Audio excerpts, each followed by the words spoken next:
Volvo's new XC40 might just be one of the most important new models to come down the pike in years. I say that not because of the way this crossover SUV looks or drives, or even because of its tech or safety features. It's because of the way that you can buy it.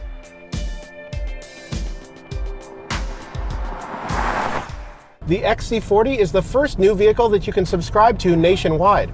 Yes, some other automakers have done subscription services, but they're pilot programs in specific cities. This one is coast to coast. More on that in a minute, because right now I want to focus on driving and telling you why this crossover is so good. As you might guess from its name, this XC40 slots in underneath Volvo's larger XC60 and XC90, two vehicles we like quite a bit at Roadshow. But this one is smaller, less expensive, and is designed to take on the Audi Q3, BMW's X1 and X2, Jag's new E-Pace, and the Lexus NX. From the outside, I actually think the XC40 is among the best looking models in its segment, although for my tastes, I wouldn't be specking out this two-tone color scheme. It's great that Volvo's trying to attract younger buyers with more eye-catching options like this model's white roof and wheels, but I'm glad it has more traditional options too. Paint colors aside, the XC40's design has both a strong overall proportion and nice detailing.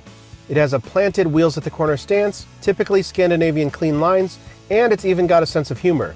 Check out these little rubber Swedish flag nubs on the side of the clamshell hood.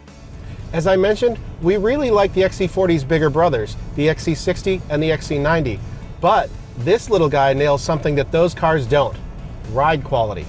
Despite having the shortest wheelbase, the XC40 actually rides better than its big brothers. That's because it's on 19-inch Michelin all seasons. And it's even pretty quiet in here.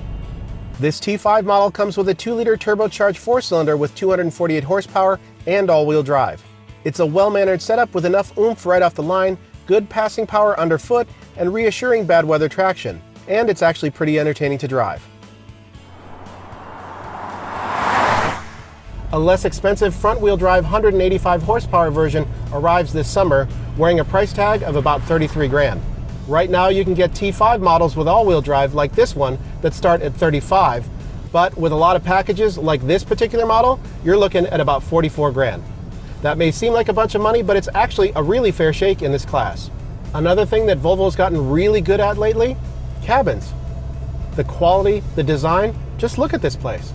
This is one of the most attractive, best feeling interiors in the class with its own aesthetic.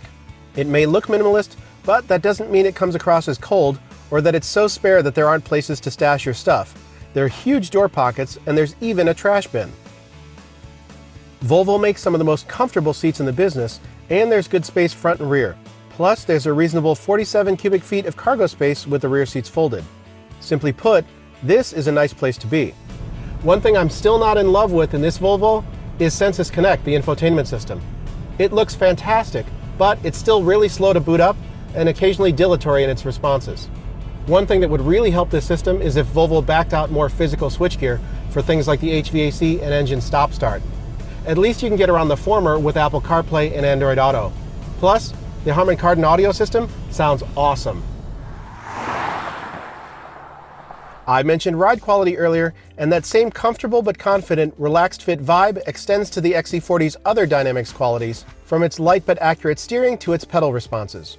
It's not trying to feel German, it's happy in its own skin, and drivers looking for this type of vehicle will be too. One area where I have to admit that I'm a little disappointed in the XC40 is fuel economy. The EPA rates it at a reasonable 23 miles per gallon city, 31 highway, and 26 combined. But me, I've been doing 90% freeway, and I'm averaging just shy of 24 miles per gallon. Yes, it is cold outside, and yes, we do drive a little fast here in Michigan, but still, that seems a little thirsty. At the top of this review, I mentioned that you don't just have to buy or lease this SUV, you can subscribe to it through a program called Care by Volvo. Starting at $600 a month for 24 months, the Swedes will hand you the keys to an XC40 and take care of just about everything, including insurance, scheduled maintenance, and wear and tear items like tires and wipers. You can even swap into a new model after just 12 months. All you have to do is pay the tax and tags. That's not inexpensive, but in a world where people choose Spotify over buying music and even subscribe to their dog food on Amazon Prime, subscribing to your car sounds safe, easy, comforting, and a bit clever. Not unlike the XC40 itself.